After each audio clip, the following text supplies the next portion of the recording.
Baik Pak, Bismillahirrahmanirrahim. Assalamualaikum warahmatullahi wabarakatuh. Waalaikumsalam. Perkenalkan, nama saya Rina Novita. Saya dari mahasiswa IAIN Pontianak dan teman saya Syarifah Nova Suraya.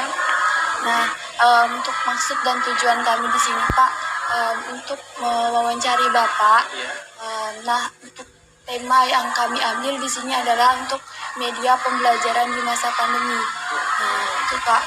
Jadi ada beberapa pertanyaan yang kami ingin ajukan ke Bapak dan kami mohon juga untuk Bapak memberikan jawaban yang sekiranya baik untuk kami Pak. Siap. Pertanyaannya yang pertama.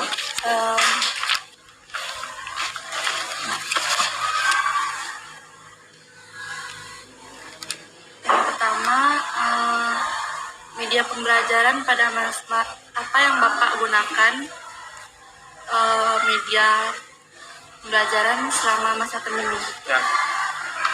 Baik, Assalamualaikum warahmatullahi wabarakatuh. Terima kasih atas kunjungannya.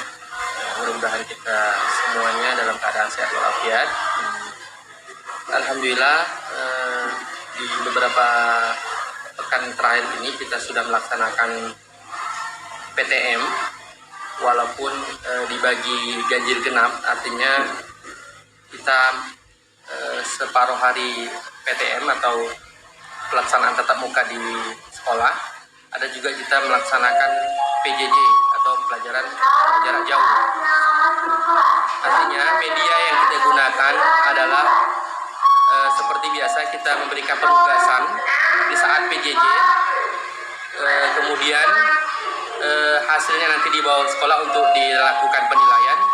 Kemudian di sekolah kita akan bahas bersama-sama. Nah, kemudian waktu yang kita laksanakan di sekolah itu tidak cukup karena hanya 2 jam tatap muka. Dari 2 jam itulah kita akan berusaha untuk membuat rencana pembelajaran itu semaksimal mungkin agar materi yang tersampaikan ini benar-benar tercukupi dari apa yang kita jelaskan kepada anak-anak itu. Saya kira seperti itu medianya. Tadi sudah Bapak paparkan bahwasanya menggunakan ganjil genap ya Pak. Iya. Nah,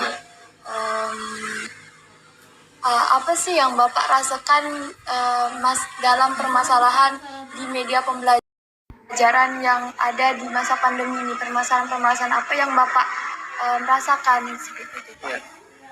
Permasalahan sangat banyak. Yang pertama adalah berkaitan dengan waktu yang sangat singkat.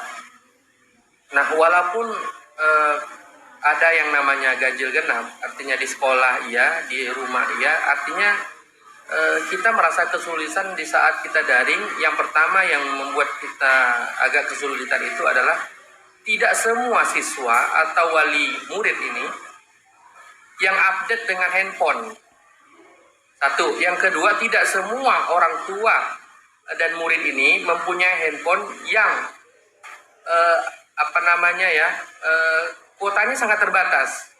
Nah, karena itu saya sampaikan bahwa inilah permasalahan kami di sekolah ini terkait masalah tatap muka ini yang sangat singkat, sehingga tatap muka yang kami lakukan ini terkesan terburu-buru walaupun sudah direncanakan. Karena paling tidak di dalam kelas itu anak-anak tentunya harus bertanya atau yang disebut dengan tanya jawab dengan gurunya.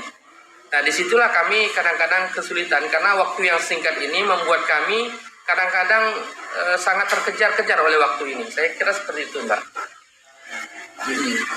Tadi kan sudah Bapak jelaskan dan Bapak paparkan bahwasanya ya memang permasalahan yang ada ya memang orang tua, wali murid atau anak-anak itu tidak selamanya on time terhadap HP. Iya, benar. Dan permasalahan waktu juga yang sangat terbatas. Nah, selanjutnya bagaimana cara Bapak menerapkan media pembelajaran tersebut? Ya, terima kasih.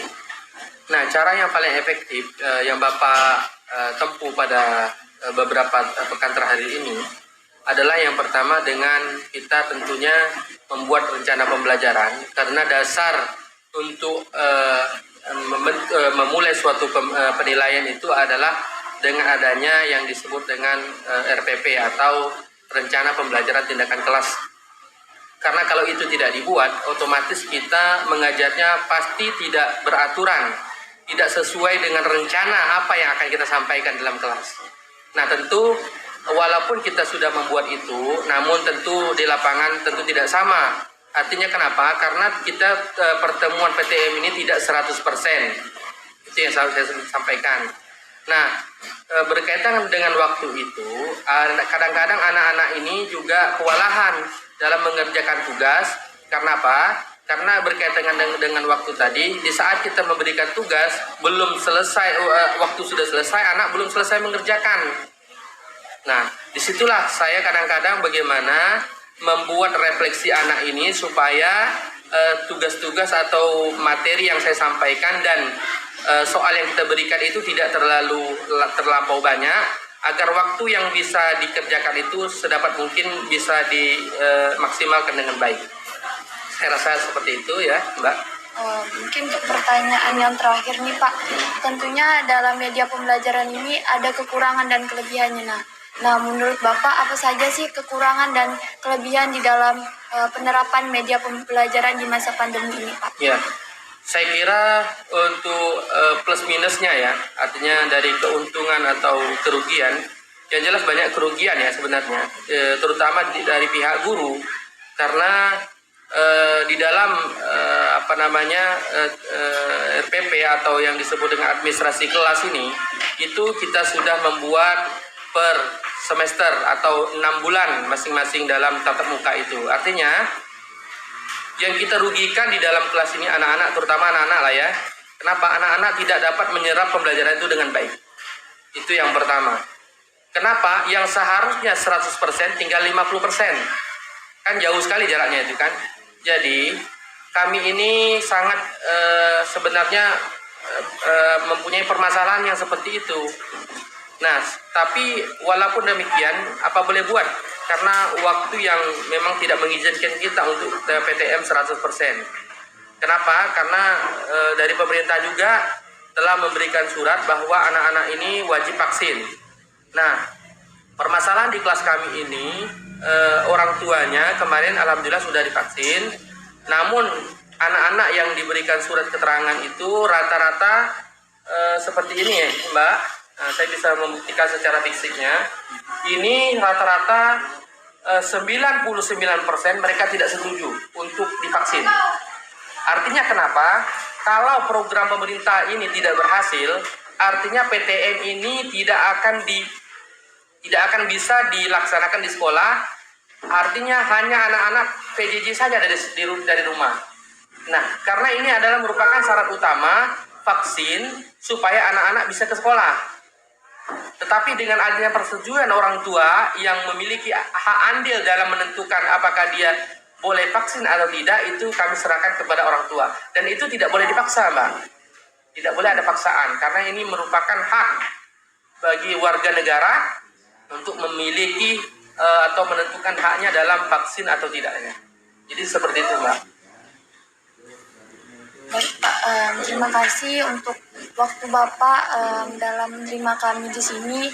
Mungkin ini saja yang bisa kami sampaikan. Ya, kurang lebihnya kami mohon maaf Pak. Ya. Wabillahi taufiq wal hidayah. Assalamualaikum warahmatullahi wabarakatuh. Waalaikumsalam warahmatullahi wabarakatuh. Terima kasih atas kunjungannya.